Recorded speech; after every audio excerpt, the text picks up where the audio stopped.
اور ایک اسی سورہ فرقان میں اللہ کے بندوں کی صفات اللہ نے بیان کی، وَعِبَادُ الرَّحْمَنِ الَّذِينَ يَمْشُونَ عَلَى الْأَرْضِ هَوْنًا، رحمان کے بندے جب زمین پر چلتے ہیں تو دھیمے انداز میں چلتے ہیں، یعنی اکڑ کر نہیں چلتے۔ رحمان کے بندے، ان کی تعریف میں اللہ نے کئی آیتیں نازل فرمائی۔ کون ہیں یہ؟ عباد الرحمن۔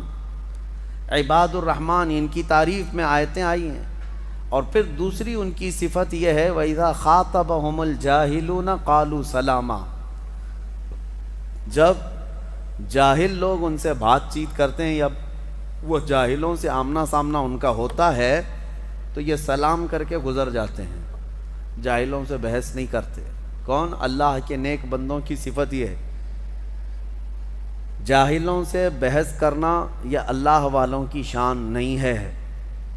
اسی لیے میرے عزیزو، آج جتنا بھی افواہوں کا بازار گرم ہوتا ہے اور جس قدر بھی لوگوں کے درمیان چیمی گوئیاں پھیلتی ہیں، یہ جاہلوں کی وجہ سے۔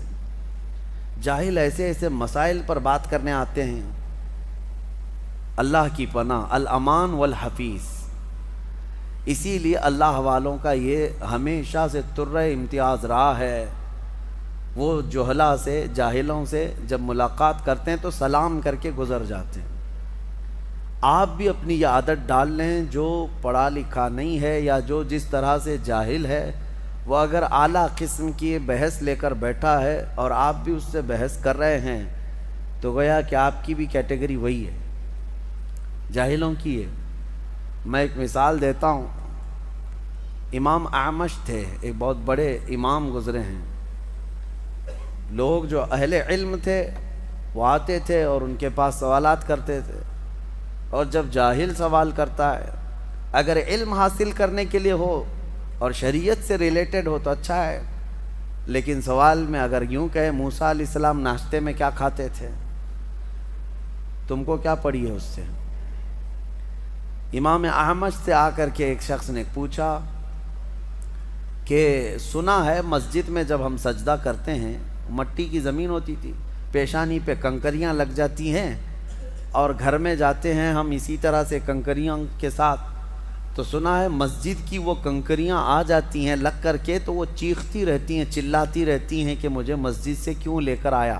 جیسے اور بھی بہت سارے لوگ یہ کہتے ہیں مدینے کی مٹی لے کر کے آؤ تو وہ روتی ہے، ہاں بہت روتی ہے، اس کا کیا کرنا چاہیے کہ وہاں سے اٹھا کر کے تم لائے اس کی پاکیزہ جگہ سے۔ امام اعمش نے فرمایا، جب اس نے سوال کیا کہ وہ کنکریاں روتی ہیں، چلاتی ہیں، تو اس کا کیا حل ہے، تو آپ نے فرمایا ان کے گلے مضبوطی سے پکڑ لو، وہ ساری کنکریوں کے گردن دبا کے رکھو تاکہ کوئی نہ چلائے۔ تو اس نے کہا بھلا کنکریوں کا کوئی گردن ہوتی ہے، گلا ہوتا ہے؟ تو انہوں نے پوچھا پھر چلاتی کہاں سے ہیں، کہاں سے چلاتی ہیں؟ تو یہ اس طرح کے بہت سارے معاملات۔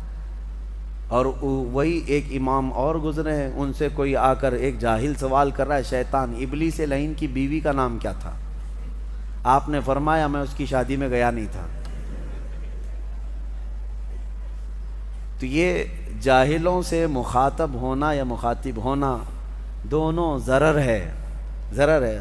کبھی کبھار ایسا ہوتا ہے کہ جاہل تمہارے ایمانی درجے کو بھی گرا دے گا، تمہارے ذہن و دماغ میں شک پیدا کر دے گا۔ اسی لیے قرآن میں اللہ فرما رہا ہے رحمان کے بندے جب جاہلوں سے ملاقات کرتے ہیں سلام کر کے گزر جاتے ہیں۔ یہی بہت چیز ہے ان کے لیے، یہی بڑی چیز ہے، سلام کرو اور گزر جاؤ، زیادہ سے زیادہ خیریت پوچھ لو۔ اور ایک بات میں آپ کو بتاتا ہوں اسی سے ملتی جلتی، کہ جنگل میں ایک مرتبہ جھگڑا ہو گیا تھا، کس کا؟ ایک گدھے کا اور ایک چیتے کا۔ گدھے کا اور چیتے کا جھگڑا ہو رہا تھا، کس بات پر؟ گدھا کہہ رہا تھا گھاس نیلی ہوتی ہے، اور چیتا کہہ رہا تھا نہیں گھاس ہری ہوتی ہے۔ بہت جھگڑا کر رہے تھے۔ گدھے نے کہا نہیں نیلی ہوتی ہے، چیتا کہہ رہا نہیں ہری ہوتی ہے۔ دونوں فیصلہ کرنے کے لیے شیر کے پاس آئے، جنگل کا راجا تھا۔ تو دونوں نے جب یہ مقدمہ رکھا کہ گدھے کی بات یہ ہے، چیتے کی بات یہ ہے، شیر نے کہا گھاس نیلی ہوتی ہے، گھاس نیلی ہوتی، گدھا صحیح کہہ رہا ہے۔ اس کو انعام بھی دیا اور کہا کہ چیتا غلط تھا اور اس کو کوڑے بھی مارے جائیں، 10 کوڑے مارے جائیں۔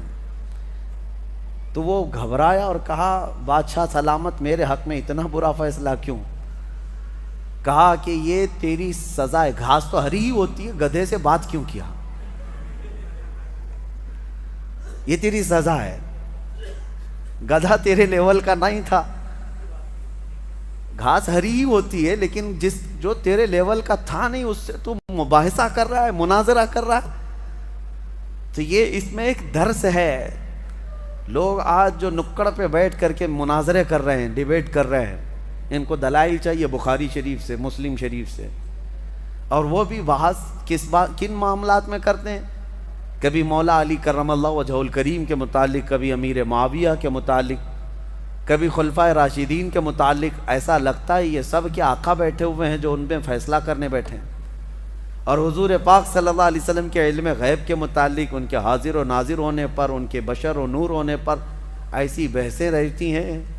میرے عزیزوں، میں یہ نہیں کہتا کہ آپ اسلامی ڈیبیٹ کا حصہ نہ بنیں، بالکل شوق سے، لیکن اصول پہلے علم حاصل کرو، اصول دین پڑھو، اس کے بعد شوق سے مناظرے کرو۔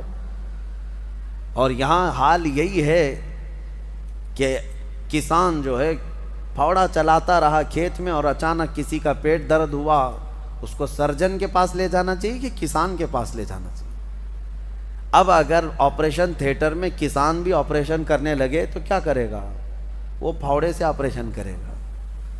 اسی طرح سے جس کی جو فیلڈ نہیں ہے، جس کا جو میدان نہیں ہے، جب وہ اس میں کودتا ہے تو ادھر کی ادھر، ادھر کی ادھر کر دیتا ہے۔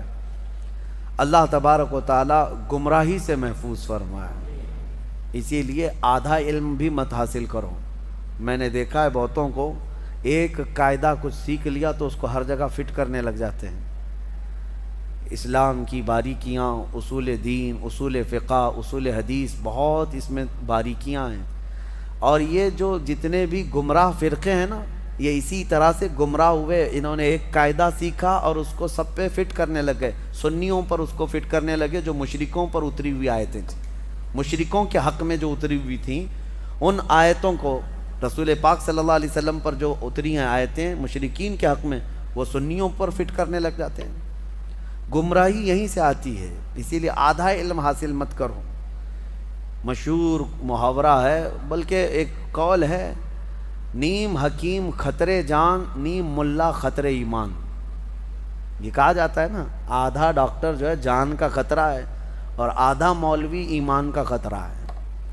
اللہ تعالی حفاظت فرمائے۔